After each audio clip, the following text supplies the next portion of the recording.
Hello! Je vous retrouve aujourd'hui dans une nouvelle vidéo pour vous amener avec nous dans notre voyage de la péninsule du Yucatan. Pour ceux qui n'auraient pas suivi, je suis partie pendant un mois au Mexique parce que j'avais un stage à faire là-bas. On a commencé notre voyage, comme vous l'avez vu dans les précédentes vidéos, à Cancun. Et maintenant, on commence notre road trip entre les états du Quintana Roo et du Yucatan pour la suite du voyage.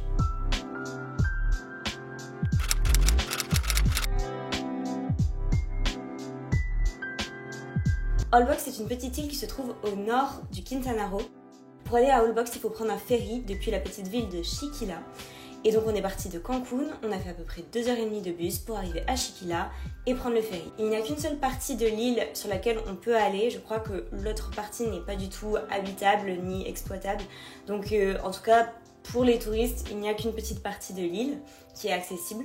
En cette île, les voitures sont interdites, donc on peut se déplacer en vélo ou en petite voiturette de golf, comme vous allez le voir dans les vidéos. Ou sinon à pied bien sûr, c'est très agréable de se promener sur les bords de plage. Il y a plein de petits bars, c'est vraiment très mignon.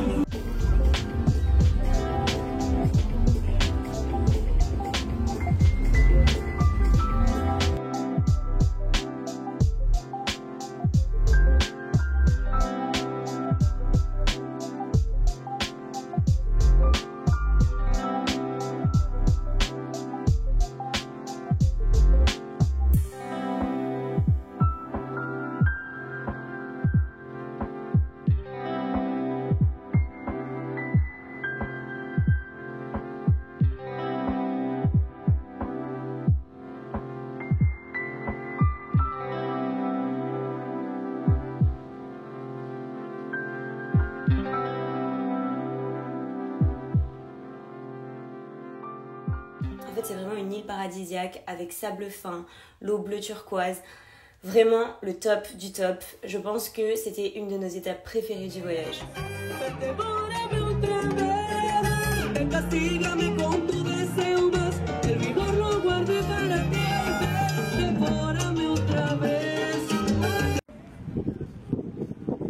Juliette, retour.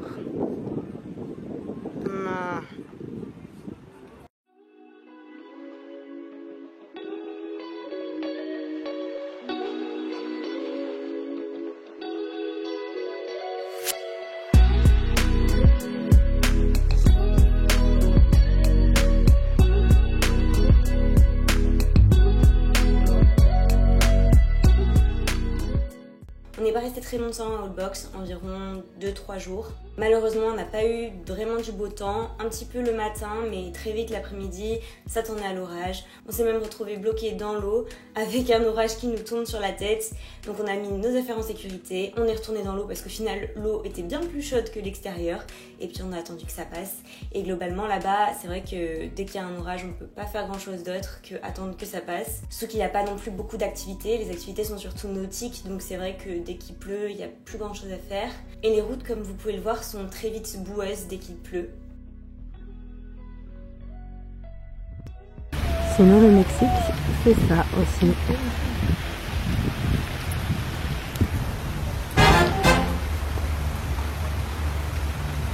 On kiffe, on kiffe. Je ressemble à un chien mouillé, mais la vie est belle même sous la pluie.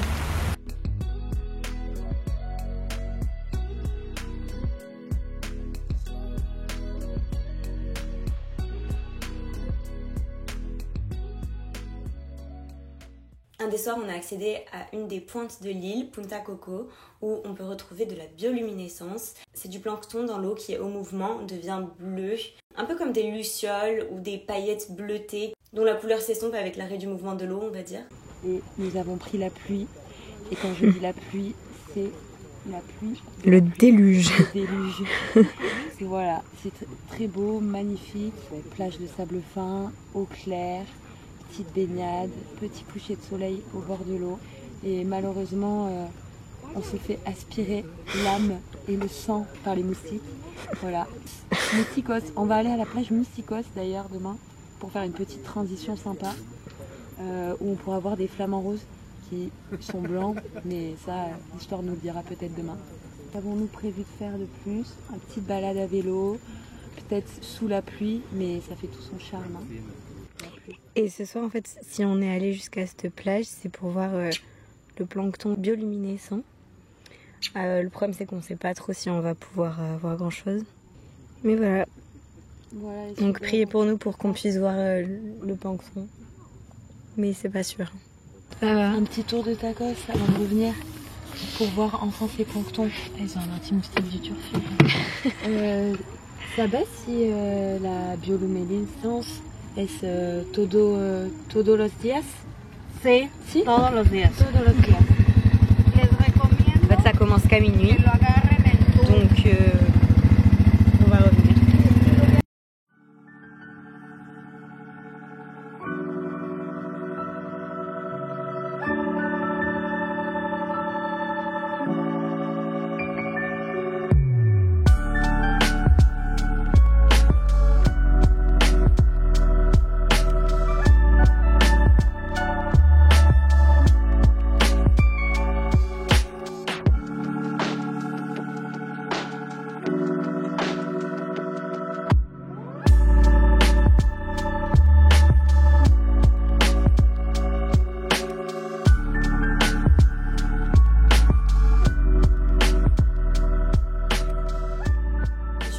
Et nos vidéos on ne voyait pas grand chose, mais je pense qu'en fait ça dépend de la période de l'année. Peut-être qu'il y a des périodes où on voit un peu mieux. Là c'est vrai que c'était quand même léger, mais si on se baignait dans l'eau on était complètement entouré de plancton bioluminescent, donc c'était vraiment très très beau à voir. Quand on passait sa main dans l'eau, on avait comme une traînée de paillettes qui nous suit la main. Maître de l'eau.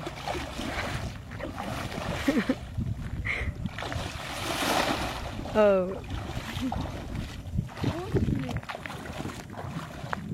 Par contre, ce qu'on a fait le dernier matin où on était là, juste avant qu'on aille reprendre le ferry, c'était de faire un tour en kayak, parce que avec le kayak, on a pu aller sur l'autre pointe qui est accessible, mais seulement par la voie des eaux, qui est Punta Mustico.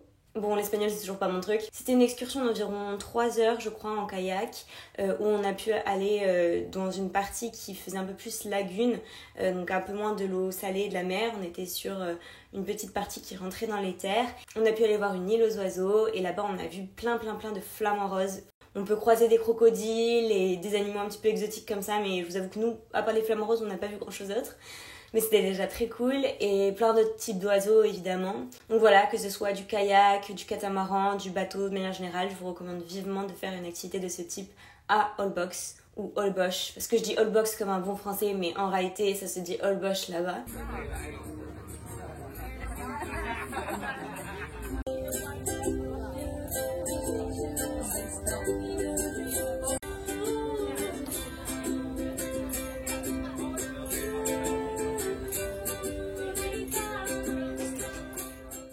Gros coup de cœur pour Holbox, dommage que le temps n'ait pas été trop avec nous, et dommage qu'il y ait autant de moustiques sur cette île, parce que ça, je vous dis que c'était compliqué à supporter le soir quand on a été sur la première pointe pour voir la bioluminescence. On se faisait manger, mais sinon c'était vraiment très chouette. Ensuite on a repris le ferry, on est arrivé à Chiquila. La folle, les gens me prennent pour une tarée. Oui, les gens te prennent pour une folle déjà. C'est prête parce que je vais prendre la pluie là. Très prête.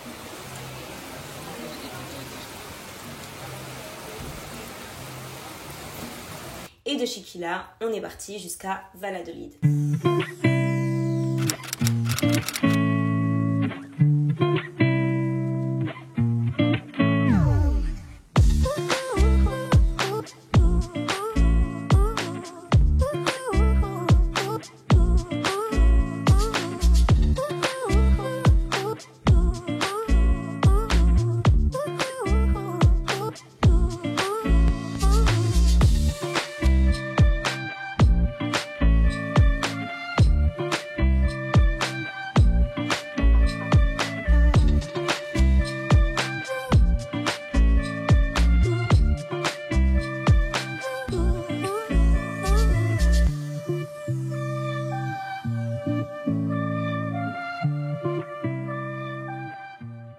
Valladolid, c'est une ville qui fait partie de l'état du Yucatan, qui est un petit peu plus dans les terres. Là-bas, on a un peu plus facilement accès à tout ce qui est site archéologique maya, à tout ce qui est cénote aussi. Donc nous, on a commencé par visiter une petite ville qui s'appelle Izamal, qui est un petit peu plus loin en réalité. Elle était plus proche de Mérida qu'on a fait ensuite.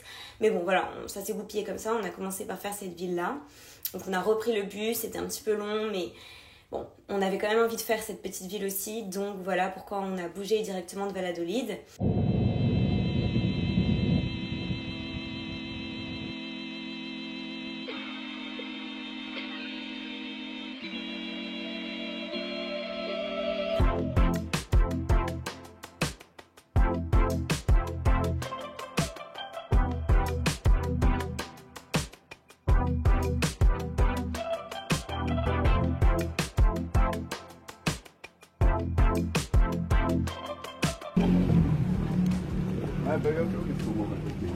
C'est une marche, un squat.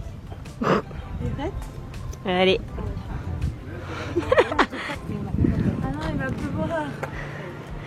Vive le Mexique.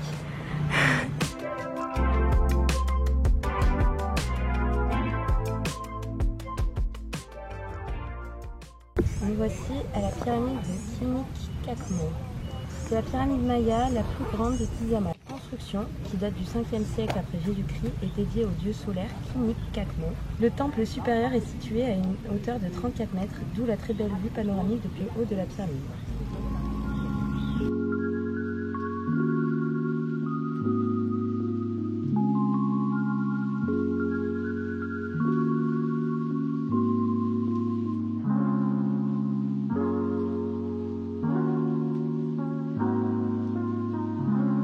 ¿Es confortable?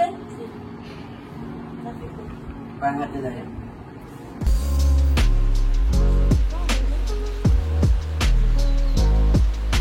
Ce qui est bien avec la localisation des villes comme Valladolid et Mérida, c'est que comme je vous l'ai dit, on est assez proche des sites archéologiques. Donc on a pu aller en visiter quelques-uns. Je vous laisse avec les images de celui de Ekbalam qui était vraiment très sympa. On pouvait en plus grimper sur les temples, ce qui n'est pas toujours le cas. Notamment à Chichen Itza, on n'a pas pu monter sur les temples parce qu'il y a eu des accidents il y a quelques années. Donc maintenant c'est interdit. Et je pense aussi que c'est pas mal pour la préservation des temples d'éviter qu'il y ait des touristes qui marchent dessus tout le temps. Mais bon, c'est un autre sujet.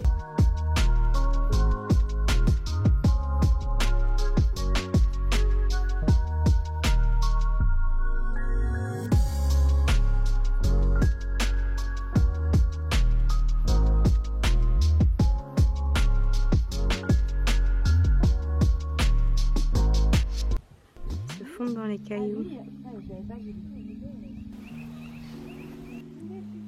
Je le vois pas. Très hâte qu'il te tombe dessus. On serait bien vu prendre un petit égout ici. Ouais, nickel. Pas trop dérangé par les voisins. Oui, iguane. Un sanctuaire, c'est pas mal. Modeste, quoi. À ton image. Il y aura que des conneries dites par moi. Ekbalam signifie en langage maya le jaguar noir. Pas de jaguar à l'horizon. Il est occupé du 4e siècle avant Jésus-Christ jusqu'à l'arrivée des Espagnols. Son apogée se serait déroulé entre la fin du 8e siècle et le début du 10e. Les fouilles et déblaiements des 45 édifices de ce site encore méconnu, qui n'a pourtant rien à envier aux autres capitales de la région, n'ont débuté qu'en 1994. Ekbalam représente selon les experts une source précieuse d'informations gravées et un échantillon unique des pièces ornementales issues de la civilisation maya.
à Valladolid et on a décidé de faire un tour des cénotes en vélo. Donc ça c'était super chouette et de toute façon je vous laisse avec les images et les petits passages où je vous ai fait un point en cours de route.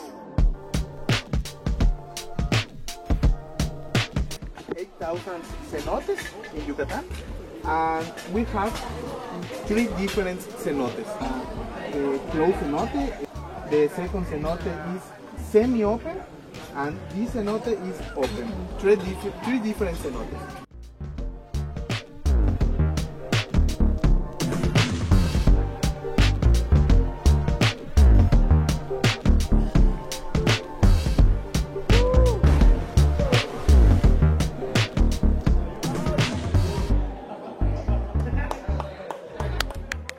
Hello, je vous retrouve aux cénotes. Les cénotes, si vous ne savez pas ce que c'est, ce sont des sortes de puits naturels. Donc là, on est dans un cénote qui est ouvert. Il y a certaines cénotes qui sont plus sous terre.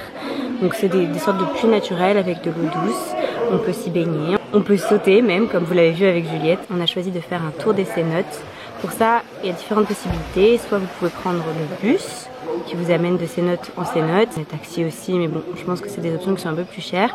Nous, on a choisi de le faire à vélo. On fait pas les cénotes les plus connues de Valladolid. Je vous mettrai les noms à chaque fois. Ce sont des petites cénotes, donc du coup, il n'y a pas énormément de monde. C'est plutôt pas mal parce que souvent, c'est quand même des lieux qui sont très touristiques, donc beaucoup de monde sur place. Là, on est avec un groupe de Néerlandais, je crois. L'eau est beaucoup plus froide que les Caraïbes, bien sûr, mais c'est très agréable quand même.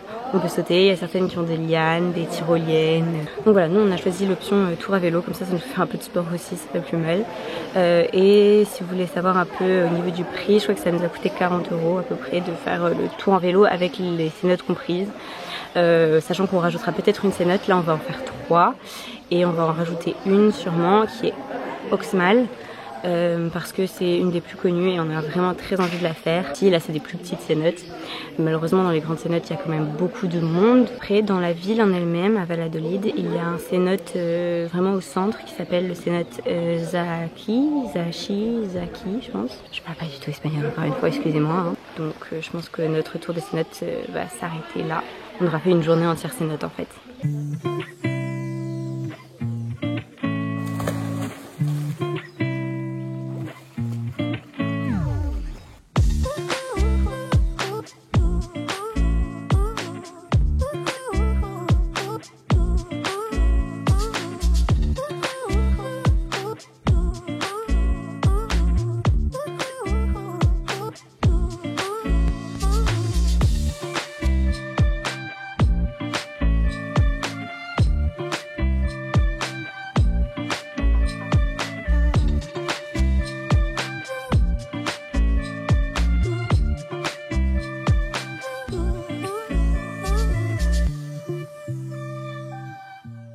Notre séjour à Valladolid a duré environ 3-4 jours et ensuite on s'est rendu à Mérida. Mérida, c'est la capitale du Yucatan, c'est une ville très forte culturellement. C'est une ville qui a une très belle architecture, un peu à l'espagnol, avec de belles places centrales entre des cathédrales, des églises et des maisons colorées. Donc vraiment c'était très sympa à visiter et ça fait beaucoup plus grande ville. À Mérida, on a rejoint un couple d'amis avec qui on est allé visiter Chichen Itza et ensuite on a visité par nous-mêmes un petit peu la ville.